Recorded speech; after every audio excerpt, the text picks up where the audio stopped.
یعنی کہ ہاں یہ جو جتنے بھی چوپائے ہم نے ان کو ان کے لیے ذلیل کر دیا ہے، ان کا مطیع بنا دیا ہے، ان کا فرما بردار بنا دیا ہے. کائنڈلی آپ سمجھنے کی کوشش کریں کہ ایک یونیورسٹی ہے، یونیورسٹی کے اندر ایک چپڑاسی ہے اور ایک وائس چانسلر ہے. اب بتائیے وائس چانسلر کی پاور زیادہ ہے یا چپڑاسی کی پاور زیادہ ہے؟ وائس چانسلر کی.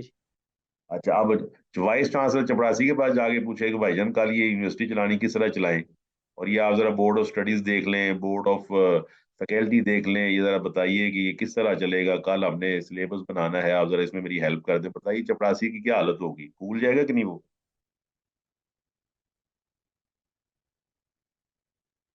وہ تو ہیلپ نہیں ہوگا جی، نہیں کر ہی نہیں سکتا ہیلپ. نہیں چلے وہ کر، اگر وہ مانگنے پہ مجبور ہو جائے تو چپڑاسی تو خوشی سے پھول جائے گا نا کہ وائس چانسلر ہو کے مجھ سے آ رہا ہے اور میرے نیچے لگا ہوا ہے. کیا خیال ہے؟ جی شیخ صاحب، بالکل بالکل ادھر شیخ کیا صاحب. ہے، اللہ فرماتا ہے کہ جانوروں کو ہم نے تمہارا مطیع اور فرما بردار بنا دیا ہے. اور کس طرح فمن ہا رکوبہم، یہ جانوروں پہ تم نے سواری بھی کرنی ہے، ومن ہا یاکلون، ان میں سے تم نے کھانا بھی ہے. یعنی کہ یہ لوگ اس پہ سواری بھی کرتے ہیں اور اس سے کھاتے بھی ہیں. آپ نے سورہ انعام اگر پڑھی ہوگی تو اس کے اندر بھی اللہ نے ذکر کیا ہے مشرکین کی ایک بڑی بری عادت کا، کہ بعض جانور حرمت ظہورھا، بعض جانوروں کی پیٹھ کو حرام کر لیتے تھے کہ ہم نے اس پہ سواری نہیں کرنی، اور بعض جانوروں کا گوشت وہ نہیں کھایا کرتے تھے، اور گوشت کھانے میں کہتے تھے نر کا کھایا جائے گا، مادہ کا نہیں کھایا جائے گا، یا عورتیں کھائیں گی تو مرد نہیں کھائیں گے، مرد کھائیں گی تو عورتیں نہیں کھائیں گے. تو اللہ نے وہاں یہی پوچھا ہے کہ جو جانور حرام ہے اس اگر حرمت ہے تو وہ دونوں کے لیے ہوگی، مرد کے لیے بھی ہوگی، عورت کے لیے بھی ہوگی. اور اگر کوئی جانور نر اور مادہ ہے تو اگر نر کا حلال ہے تو مادہ کا کیوں حرام ہو گیا؟ یہاں پر بھی اللہ نے دو جانوروں کے ذکر کیے ہیں. ایک تو جانور کا ذکر یہ کیا ہے کہ اس سے اللہ تعالیٰ کے فضل اور اس کی مہربانی سے آدمی سوار ہو سکتے ہیں. آپ بتائیے نبی علیہ الصلوۃ والسلام جانور پر سوار ہوئے ہیں کہ نہیں؟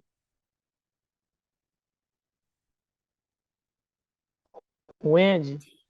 آپ گھوڑے پر سوار ہوئے، آپ خچر پر سوار ہوئے، حتیٰ کہ آپ گدھے پر بھی سوار ہوئے ہیں. تو آپ علیہ الصلوۃ والسلام کے پاس بہت سارے گھوڑے تھے، اونٹ پر بھی آپ سوار ہوئے. اس کا مطلب ہے اللہ تعالیٰ کی نبی کی سنت ہے اونٹ پر گھوڑے پر سوار ہونا. اور ان لوگوں کا آپ اندازہ لگائیں کہ جو بعض اوقات کسی جانور کو ہمارے ہاں بعض لوگ سمجھتے ہیں کہ گھوڑا بڑا مقدس جانور ہے اور لہٰذا اس گھوڑے کا نام رکھ کے اس پر سواری نہیں کی جائے گی بلکہ اس کے نیچے سے گزرا جائے گا. تو ایسے لوگ بھی مسلمانوں کے اندر موجود ہیں جو اپنے آپ کو مسلمان کہلواتے ہیں لیکن کہتے ہیں کہ اس کے اوپر سواری کی بجائے اس کے نیچے سے گزرا جائے. ایگری کرتے ہیں جی آپ اس سے؟ جی سر کچھ ایسے. آپ کچھ ایسے ہیں. اب قرآن مجید کیا کہہ رہا ہے؟ اب قرآن مجید کا بیان تسلیم کیا کرنا ہے کہ ان لوگوں کی باتیں تسلیم کرنی ہے؟ سر قرآن کا قرآن کریم کا. بات ماننی ہے، اگر ویسے بھی یہ قرآن، تو وہ جی جی ہندوؤں کی قرآن، گائے والا حساب ہو گیا پھر گھوڑوں کا بھی. بالکل گائے والا حساب ہو گیا. تو اللہ نے قرآن مجید میں سورہ نحل جس کو نیمت والی سورت کہا جاتا ہے وہاں بھی آپ پہلا رکوع پڑھ لیں، فرمایا والخیل والبغال والحمیر لترکبوها وزینہ. اللہ نے ان کے لیے لام کئی لگایا ہے. لام کئی کا مطلب تاکہ، یعنی کہ ان کی پیدائش کا مقصد یہ ہے کہ ان پہ سوار ہوا جائے. تو اللہ نے اس میں کس کا ذکر کیا؟ والخیل گھوڑا، والبغال اور خچر، والحمیرہ اور گدھا. تو حمیر کا لفظ قرآن مجید میں اور جگہ پر بھی موجود ہے، وہ آپ کو پتہ ہے سورہ لقمان کے اندر لقمان علیہ الصلوۃ والسلام اپنے بیٹے کو سمجھاتے ہوئے کیا کہتے ہیں کہ وغضض من صوتی کا، کہ اپنی آواز کو پست رکھ، ان انکر الاصوات لصوت الحمیر، سب سے بری آواز گدھے کی آواز ہے. اچھا قرآن مجید اب کہتا ہے گھوڑے پہ سواری کرو، قرآن کہتا ہے گدھے پہ سواری کرو، قرآن کہتا ہے خچر پہ سواری کرو. ابھی بتائیے جو آدمی کہتا ہے کہ اس میں تینوں پر یا ان میں سے کسی ایک پر سواری نہیں کی جا سکتی، حرام ہے، تو بتائیے وہ کس دلیل سے مشرک ہوتا ہے؟ ہاں جی.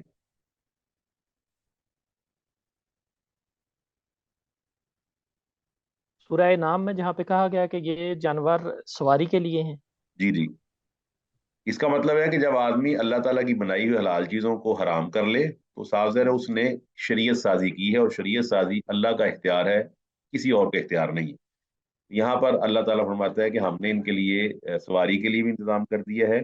اور آپ کو پتہ ہے وہ جو آیت سورہ 25ویں بارے میں سبحان الذی سخر لنا ھذا وما كنا له مقرنین وانا الی ربنا لمنقلبون، کہ اللہ کا فضل اس کی مہربانی ہے کہ اس نے اتنا بڑا جانور میرے مسخر کر دی ہے. جی عامر صاحب. شیخ صاحب یہ شرک کی قسم شرک بطاعت میں آئے گی؟ جی اس کو کہتے ہیں کہ شرک، اب شرک کی جتنے اس کو کہتے ہیں شرک فی تحکیم. تحکیم سے مراد ہے جو اللہ تعالیٰ کے حکم ہے اللہ تعالیٰ نے حکم دیا حلال ہونے کا حرام ہونے کا، اس کو اپنے عقل کے لحاظ سے اس پر خط لگا دینا اور اللہ کے کراس کو ٹک کر دینا اور اللہ کے ٹک کو کراس کر دینا، یہ اس کو ہوتا ہے شرک فی تحکیم کہ یہ اللہ تعالیٰ کی تحکیم میں اللہ کا شریک بن گیا شیخ ہے۔ صاحب آواز صاف نہیں آ رہی. میں دوبارہ دوہرا دیتا ہوں، ایک منٹ۔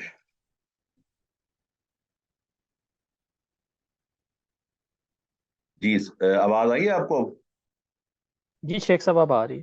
میں یہ کہہ رہا ہوں کہ قرآن مجید نے اللہ تعالیٰ نے ایک چیز پہ کراس کیا ہوا ہے اور ایک کو ٹک کیا، وہی اللہ کا حکم ہے، اس کی مرضی ہے۔ تو جو آدمی اللہ کے ٹک کو کراس کرتا ہے یا کراس کو ٹک کرتا ہے تو صاف اس نے اللہ تعالیٰ کی اس صفت میں شرک کیا ہے، اس کی سزا بھی مکمل جہنم ہے ہمیشہ کے لیے، کیونکہ یہ بھی شرک فی تحکیم ہے۔ اللہ تعالیٰ کے حکموں میں، اللہ تعالیٰ کی اس صفت میں، تحکیم والی صفت میں جس میں صرف اللہ سبحانہ و تعالیٰ اکیلا ہے۔ اور وہ آپ کو پتہ ہے قرآن مجید میں اللہ فرماتا ہے ولا یشرک فی حکمہ احدا، وہ اپنے حکم میں کسی کو شریک نہیں کرتا۔ حلال حرام بنانے کے لیے اللہ نے کسی نبی ولی سے نہیں پوچھا کہ اس کو حلال کروں کہ حرام کروں، بلکہ اللہ سبحانہ و تعالیٰ خود ان کو حلال کرتا ہے، خود ان کو حرام کرتا ہے۔ یہ اللہ کی اپنی صفت ہے، اس کو کہتے ہیں ڈسکریشن، اللہ کی اپنی مرضی ہے، اللہ قادر مطلق ہے، وہ جو چاہے حکم دے دے۔ واضح ہوگی جی بات؟ جی شیخ صاحب.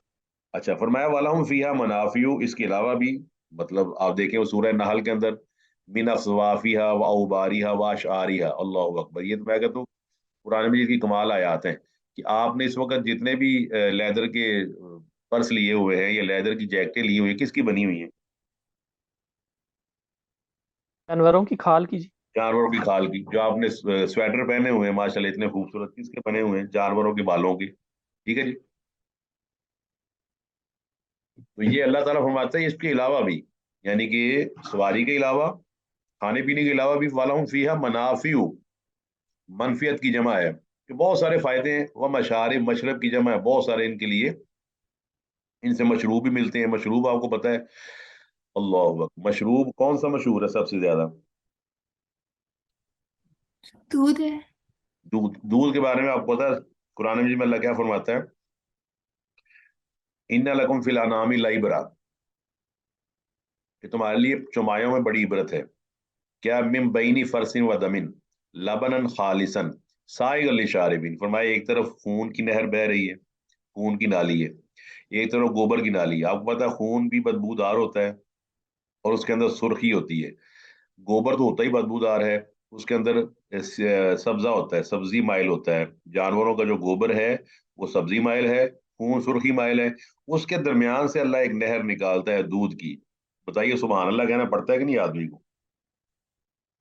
جی شیخ صاحب کہنا پڑتا ہے. جی کہ دیکھیں وہ نہ دودھ خون کی سرخی اس میں ایڈ ہوئی، نہ گوبر کی سبزہ اس میں ایڈ ہوا، اور دیکھیں دودھ کی خوشبو کیسی ہے جب وہ نکلتا ہے تھنوں سے اور آپ اس کو پیتے ہیں، اور بعض کہتے ہیں دھاروں کی دھار جب آپ پیتے ہیں تو اس کا کیا ذائقہ بنتا ہے۔ تو اللہ نے کس میں سے نکالا ہے؟ ایک طرف خون کی نہر ہے، ایک طرف گوبر کی نہر ہے، اور میں اس کے درمیان سے لبنا خالصا، ایسا دودھ نکالتے ہیں سائغا للشاربین کی پینے والے جو ہے نا وہ اس سے خوش ہوئے بغیر نہیں رہ سکتے، ایک تسکین ملتی ہے ان کو، ان کے پورے جسم کو سائغن، یعنی کہ پورے جسم کے اندر وہ تراوت دوڑا دیتا ہے اور پورے جسم کے اندر ایک بجلی دوڑا دیتا ہے، اگر شرط ہے دودھ خالص ہو۔ اس کا مطلب ہے جانوروں میں اللہ نے جو سارے فائدے رکھے، یہ سارے فائدے کس لیے رکھے؟ افلا یشکرون، کہیں شکر گزاری نہیں کرتے؟ اللہ اکبر، شکر گزاری تو یہ تھی کہ اللہ تعالیٰ کے جانوروں کو دیکھتے جو اللہ تعالیٰ نے بنائے ہیں، والبدنا، اللہ نے جانور بنائے، اونٹ بھی بنائے۔ پھر اللہ نے سورہ مائدہ میں فرمایا یا ایھا الذین آمنوا اوفوا بالعقود احلت لکم بہیمۃ الانعام الا ما یتلی علیکم، اللہ اکبر، فرمایا تمہارے لیے ہم نے جانور بنائے بہیمہ، بہیمہ جانور وہی جن 8 جوڑے جو اللہ نے سورہ نام میں ذکر کیے ہیں، بکرا، بکری، بھیڑ اور اس کی مطلب بھیڑ اور دمبا، اونٹ اور اونٹنی، گائے اور بیل۔ تو اللہ تعالیٰ فرماتے ہیں کس کے لیے؟ تمہارے لیے۔ اور فرمایا واتخذوا من دون اللہ آلہۃ، انہوں نے اللہ تعالیٰ کے علاوہ دوسرے الہ بنا لیے ہیں، لعلہم ینصرون، اور ان کی نیت یہ ہے کہ شاید یہ مدد کیے جائیں۔ انہوں نے دوسرے الہ اس لیے بنائے ہوئے ہیں کہ شاید یہ مدد کیے جائیں۔ تو بتائیے اللہ تعالیٰ کے علاوہ مدد پر کوئی قادر ہے؟ نہیں. جی اب دیکھیں 5 چیزیں آپ کو میں نے شاید پہلے بھی گنوائی تھی، سورہ فرقان اس کا پہلا رکوع، نفع نقصان، زندگی موت اور قیامت، یعنی کہ آدمی نفع کو تلاش کرتا ہے، نقصان سے بچنے کی کوشش کرتا ہے،